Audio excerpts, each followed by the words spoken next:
Puede que conozcas a Five Nights at Freddy's, ya sea porque es una historia larga, enredada y confusa llena de teorías, porque lo viviste en tu infancia y te daba miedo que Foxy viniera por ti, o porque sus diseños animatrónicos eran cuanto menos interesantes o llamativos. Sea cual sea el motivo, todos conocemos a la banda de animales animatrónicos. Sin embargo, ¿qué hay del creador de esta exitosa franquicia? Poco o casi nada se sabe sobre su pasado, y eso es entendible. Y aunque haya una infinidad de videos hablando sobre los juegos que llegó a hacer antes de crear FNAF, la verdad es que no se ha indagado lo suficiente como para entender el contexto detrás del por qué hizo este videojuego en primer lugar, y cómo su historia pasó de convertirse de ser una historia de un desarrollador frustrado y poco exitoso a convertirse en uno de los empresarios de videojuegos independientes más afortunados y queridos de todo el mundo. Es por eso que en este documental te quiero hablar sobre la historia de Scott Cawthon, un hombre que pasó de ser una figura polémica en su pequeña comunidad a convertirse en una figura respetada por mucha gente. Buenos días, tardes o noches.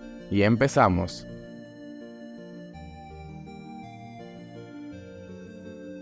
Scott Cawthon no es solamente un hombre popular, es un ícono. Antes de crear Five Nights at Freddy's, por supuesto que este señor tenía un legado detrás de él pisándole los talones, que más que aportar a futuro, terminaría en parte siendo una sombra muy oscura sobre su pasado. Pero tranquilos, en este documental no vamos a desacreditarlo de ninguna manera, sino más bien a hablar de su trayectoria como desarrollador, escritor, animador y posteriormente empresario. Scott Braden Cawthon nacería el 4 de junio de 1979 en Bell County, Texas. Sabemos que nacido en el seno de una familia conservadora, por supuesto que heredaría de sus padres sus creencias cristianas y su forma de pensar al muy puro estilo tejano. Desde muy temprana edad, su madre vio mucho potencial en él, ya que le apasionaba todo el tema del desarrollo de videojuegos, el diseño de personajes y por supuesto la animación. Parecía ser que el sueño del pequeño Scott de ser un futuro artista sería algo que lo perseguiría toda la vida, pero como quien dice, no todos los sueños pueden hacerse realidad de inmediato. Persiguiendo su sueño y con el apoyo de su familia, según una entrevista hecha por el diario Geeks Under Grace, su madre le habría comprado un programa llamado Click and Play cuando tenía entre 13 o 15 años de edad. Este asegura entonces que desde esa época estaría desarrollando juegos y que así descubriría por completo su pasión por la industria. Por supuesto que este programa no sería hecho por otra empresa más que ClickTeam, y ya hablaremos de la influencia de ClickTeam en su trabajo y franquicia más adelante, siendo gracias a este motor que crearía su primer videojuego, Dufus.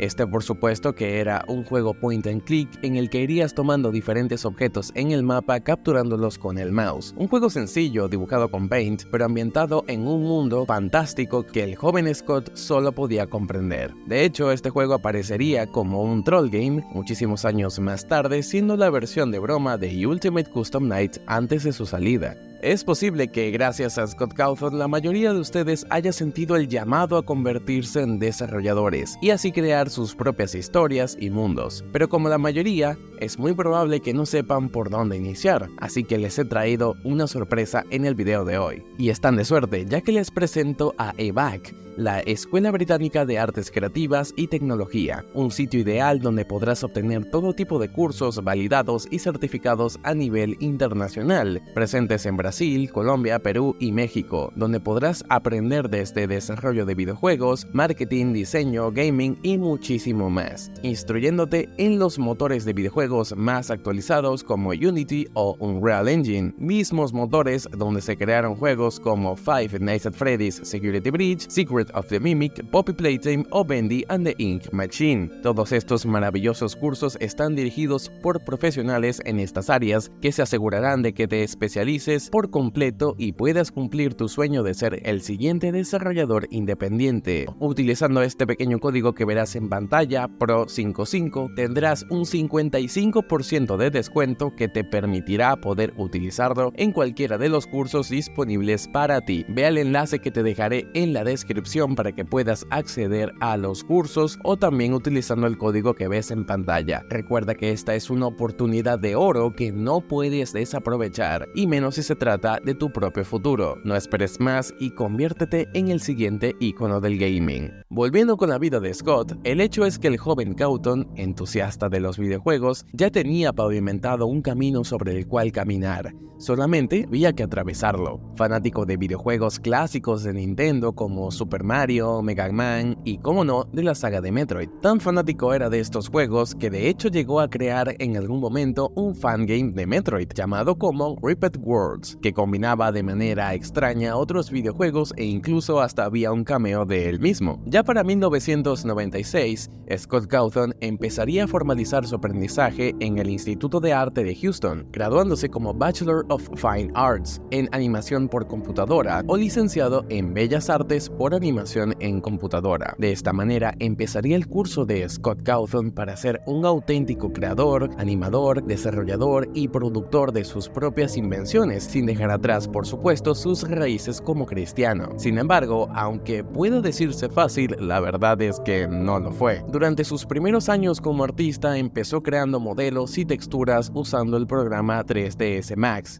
Sí, el mismo que vimos en sus teasers de aniversario. Todos estos saldrían a la venta. De ahí vienen sus famosos packs de texturas, modelos y demás cosas que solía vender por internet para ganarse algo de dinero. Cabe destacar que, por supuesto, aunque Scott tuviera los conocimientos, quizá no tenía la práctica suficiente o la suerte necesaria como para que su carrera despegara en ese momento. Y es que los primeros modelos de Scott daban mucho que desear. No es que fuera malo en lo que hacía, es que simplemente sus modelos humanos u orgánicos no llamaban demasiado la atención entre el público, incluso para tratarse de una época demasiado temprana dentro de la media de animación. Pero esto no detendría para nada los sueños de este querido personaje, y seguiría intentando durante muchos años ganarse un nombre en el medio cueste lo que cueste, incluso si tenía que sacrificarlo todo para lograrlo. Era una decisión que simplemente no podía abandonar. Por más que lo intentaba, los proyectos de Scott no eran lo que él esperaba. Algunos eran genuinamente buenos, otros no tanto. Hasta que un día el éxito tocó su puerta y él atendió la llamada. Todos nos conocemos esta parte de la historia, en mayor o menor medida.